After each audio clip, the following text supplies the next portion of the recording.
Gaten Matarazzo rose to international stardom as the lovable, quick-witted Dustin Henderson in the hit Netflix series Stranger Things.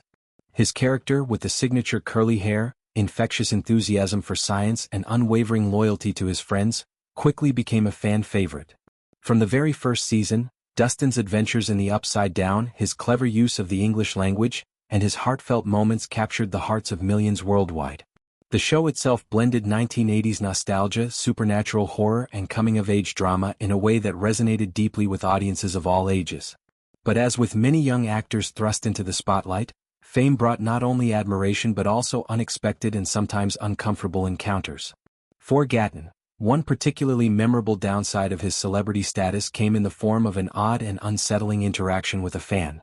He has openly shared this story in the past during an appearance on the Inside of You with Michael Rosenbaum podcast, where he recounted the moment with a mix of disbelief and discomfort. The incident involved a woman who appeared to be in her 40s approaching him directly. Without any hesitation or filter, she confessed something startling: "I've had a crush on you since you were 13. Gaten's immediate reaction was one of genuine upset. He described it plainly as, "That's upsetting." The words hung in the air, highlighting the boundary-crossing nature of the comment, especially considering the significant age gap and the fact that Gaten had been a minor when the show first premiered. Rather than backing away or sensing the awkwardness, the woman chose to double down on her statement. She emphasized, "I'm aware of the age difference," as if acknowledging it somehow made the admission less inappropriate. This escalation only amplified the unease of the situation.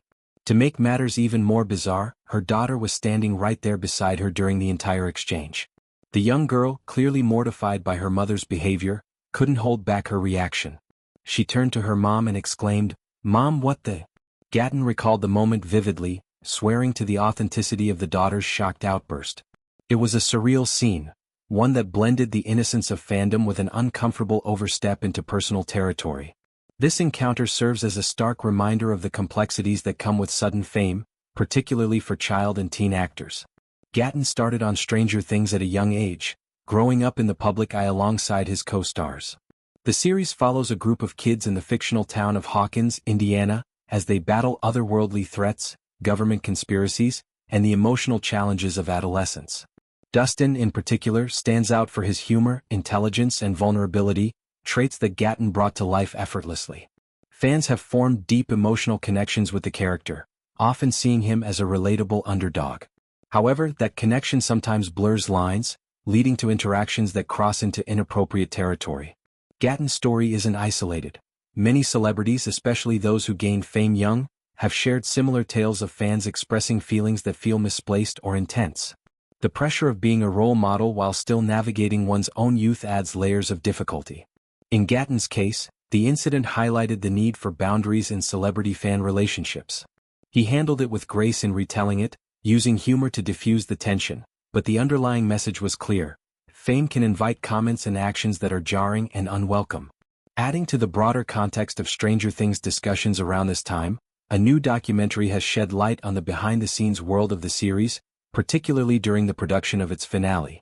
The film dives into the making of the show's climactic episodes, offering fans an intimate look at the cast, crew, and creative process. Notably, key stars David Harbour, who plays the gruff yet heroic Jim Hopper, and Winona Ryder, the ever-determined Joyce Byers, were absent from one-on-one interviews in the documentary. The director, Martina Radwin, explained this absence in a conversation with Variety, attributing it to scheduling conflicts. "No, they're not in it. We just didn't get the time. They were busy with other projects and so we didn't have the time to sit down," she said. The documentary intentionally kept its focus narrow, centering on those directly involved in the show's inner circle. It features interviews with the Duffer Brothers, the creators, the main cast members, and various department heads. This choice was deliberate, as Radwin wanted to preserve the bubble of Stranger Things itself. With so much external information already available online, interviews, behind-the-scenes clips, fan theories, and more, the film aimed to provide something more contained and authentic. There aren't interviews with people beyond the show itself. It's the Duffers, it's the cast, it's the department heads. There's so much information about Stranger Things out in the world that I wanted to keep it in the bubble. Anything that you need to know outside of the show you can get, it's out there,